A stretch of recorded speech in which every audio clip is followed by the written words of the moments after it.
യൂട്യൂബിന് വിട. സൂര്യയിലെ എല്ലാ പരമ്പരകളും സംരക്ഷണത്തിന് ശേഷം തികച്ചും സൗജന്യമായി സൺ നെക്സ്റ്റ് ആപ്പ് ഡൗൺലോഡ് ചെയ്യൂ. കണ്ടാസ്വദിക്കാം നിങ്ങളുടെ പ്രിയ പരമ്പരകൾ.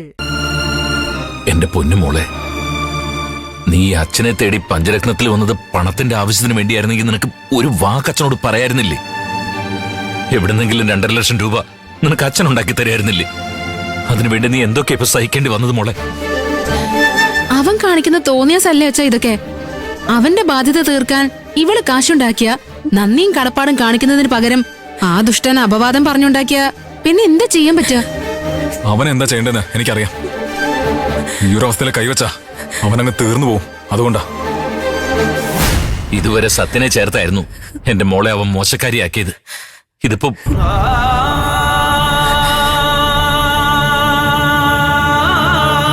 ഇവിടെയുള്ളവരുടെ മുന്നിൽ ഞാനൊരു വഴിപിഴച്ചവളാണെന്ന രീതിയിലച്ഛാ അയാൾ എന്നെ കുറിച്ച് ഓരോന്ന് പറഞ്ഞത്. ആ മനുഷ്യൻ ഉപയോഗിച്ച വാക്കുകൾ ഇവിടെ പറയാൻ പോലും പറ്റില്ല.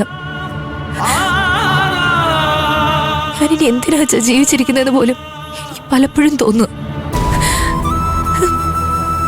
എന്തൊരു തലവിധിയാ ദൈവമേത്. എന്തൊക്കെ എടുത്താലും അഭിമാനം മാത്രം ബാക്കി വെക്കണമെന്നാ ഞാൻ പ്രാർത്ഥിക്കാറുള്ളത്.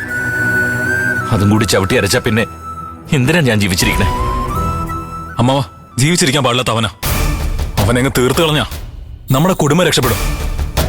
രഘുവേട്ട, വേണ്ട വേണ്ട, പോണ്ട. അവനെയൊക്കെ പണ്ടേ തീർക്കേണ്ടതായിരുന്നു. രഘു, നീയും അവനെ പോലെ ഭ്രാന്തനാവാൻ പോലെ പാതി ചത്തവനെ വീണ്ടും കൊല്ലാൻ പോകുന്നു. അച്ഛൻ പറയുന്നത് അനുസരിക്ക് രഘുവേട്ട. രഘുവേട്ടൻ പോയി അവനെ കൊന്ന ചീരനുണ്ടായ അപമാനവും സങ്കടവും മാറുമോ? അതെ രഘുവേട്ട, ചീരു ചേച്ചി ആശ്വസിപ്പിക്കാനാ ഇപ്പൊ നമ്മൾ നോക്കേണ്ടത്. അല്ലാതെ വീണ്ടും എല്ലാരും കൂടി സങ്കടപ്പെടുത്തല്ല വേണ്ടത്.